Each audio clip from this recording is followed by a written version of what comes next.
I felt like I had been attacked by a vampire. But it was worse. She was a phlebotomy tech. She put the gauze on my arm to stop the bleeding, and I watched while she labeled the vials of my blood. This was the beginning of my midlife health crisis.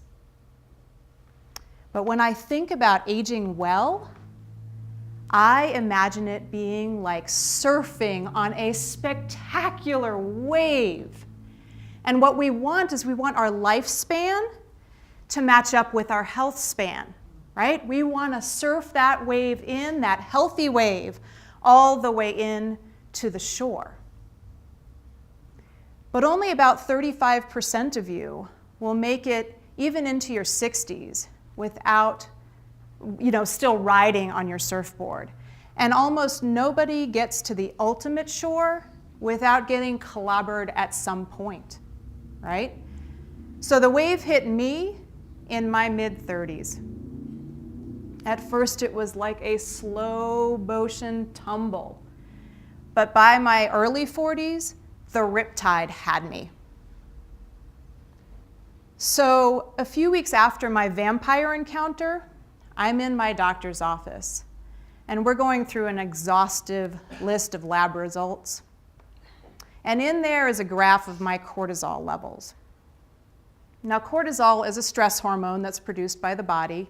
Well, at least it is by most people's bodies, not so much by mine at that point.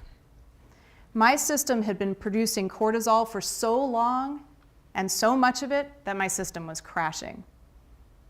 So I had this graph that we were looking at, and it shows kind of the reference of what a cortisol level is supposed to do during the course of a day. So that's this thick green bar that starts off high in the morning and then just kind of gradually goes down over the course of the day. My cortisol level was displayed by a red bar that just sat flat on the floor of the graph. And it stayed there over the course of the whole day and then popped up in the evening. And that graph perfectly depicted the cruel cycle that I had been in for some time by that point, which was debilitating daytime exhaustion, followed by insomnia. Right? So to prop up my ailing system, my doctor encouraged me to take fistfuls of pills. She gave me prescription medications, vitamins, minerals, and I went from being a healthy young woman to being a sick person who was taking pills morning, noon, and night. Over the course of the next few years, my doctor and I worked together to unravel the Gordian knot that came to explain why my alarm system had been on overdrive for so long. And slowly and steadily, I began to feel better. This had been a wake-up call for me. I began to regain some of my energy and strength, and I grabbed a hold of my life, and I began to read everything I could get my hands on about health and aging well.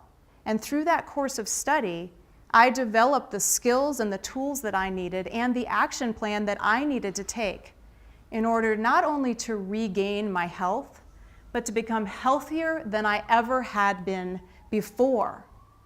I am back on my surfboard and I am enjoying the ride and so excited to share with you all that I've learned.